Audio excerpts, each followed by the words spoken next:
Dia 45. Não se encaixar pode ser um presente. Isaías 53:10 diz: Contudo, foi da vontade do Senhor esmagá-lo e fazê-lo sofrer. E embora o Senhor tenha feito da vida dele uma oferta pela culpa, ele verá a sua prole e prolongará seus dias, e a vontade do Senhor prosperará em sua mão.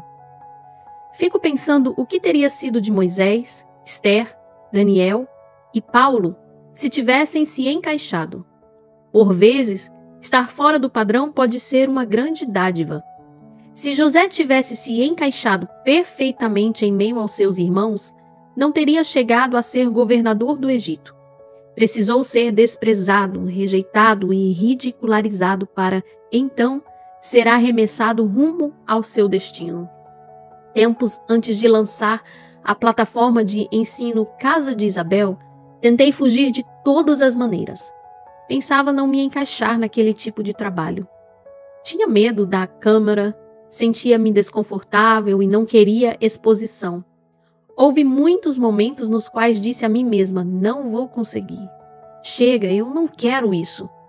Só decidi liberar as gravações e lançar o projeto depois de vencer muitos gigantes interiores. No entanto, para isso tive de entender que, na realidade, não era que eu não me encaixava, mas que Deus não havia desenhado algo para mim que eu seria incapaz de viver sem a sua presença capacitadora. Foi então que decidi: vou me submeter a esse processo. O resultado? Hoje, estar em frente a uma câmera já não me causa desconforto. É como se nada estivesse ali. A verdade é que Deus leva a nossa transformação pessoal e a expansão do reino muito a sério. Portanto, se Ele tem algo em mente para você, o meu conselho é: não fuja. Então, dá para fugir? Você pode se perguntar. Claro que sim. Só que, se fizer isso, você viverá derrotada pelos seus gigantes interiores. Quem me vê agora pode achar que sempre tive todos estes conceitos claros o bastante em minha mente. Mas os que me conhecem há mais tempo dirão: ela era bem diferente. Não acordei uma bela manhã transformada na pessoa que sou hoje. Eu precisei passar por um longo processo de desenvolvimento até compreender o propósito que Deus havia desenhado para mim. E até hoje, isso ainda está em andamento. O texto de hoje diz que Deus, para cumprir seu propósito na vida do filho, precisou esmagá-lo e fazê-lo sofrer. Antes de iniciar seu ministério público, Jesus enfrentou um episódio significativo. Foi conduzido ao deserto para permanecer 40 dias em jejum e depois ser tentado pelo diabo. Creio que não existia uma prova mais dura que o deserto. Aliás, trata-se de um terreno com especificidades que, por si mesmo, explicam o motivo de esse teste ser tão árduo. Moisés, em seu discurso de despedida, declara que o Senhor os havia conduzido por todo o caminho no deserto, durante 40 anos, para humilhá-los e pô-los à prova, a fim de conhecer suas intenções. Ou seja, se iriam obedecer ou não os mandamentos divinos.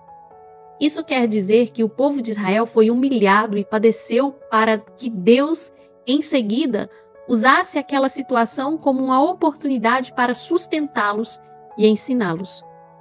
Todo aquele sofrimento foi aproveitado pelo Senhor com a finalidade de produzir um caráter aprovado. Consistia em uma prensa para extrair o melhor daqueles seres humanos que não sabiam honrar a Deus. Isso me lembra de uma das parábolas mais belas de Jesus. Em Marcos 2:22, nós lemos: E ninguém põe vinho novo em vasilhas de couro velhas.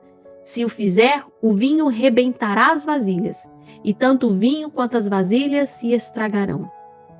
Segundo o texto bíblico, o vinho novo deve ser guardado em um odre novo por uma razão muito simples.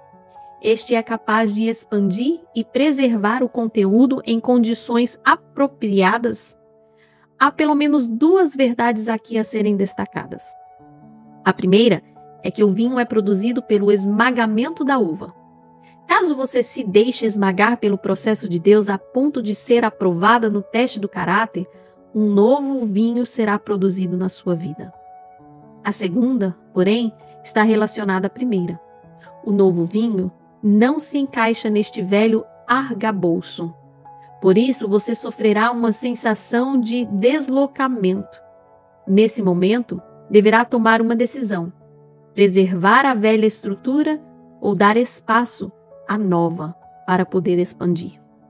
Muitas mulheres fracassam em cumprir o propósito de Deus porque resistem ao odre novo. Acostumaram-se tanto com as vitórias passadas, com as antigas maneiras de atuar, ou com o conforto que a máxima, o vinho velho é melhor. Resume sua perspectiva de vida. Não viva do passado. Aprenda com ele para ser capaz de seguir em frente. Adapte-se às novas estruturas para receber o vinho novo. E não se esqueça, não se encaixar pode ser um presente.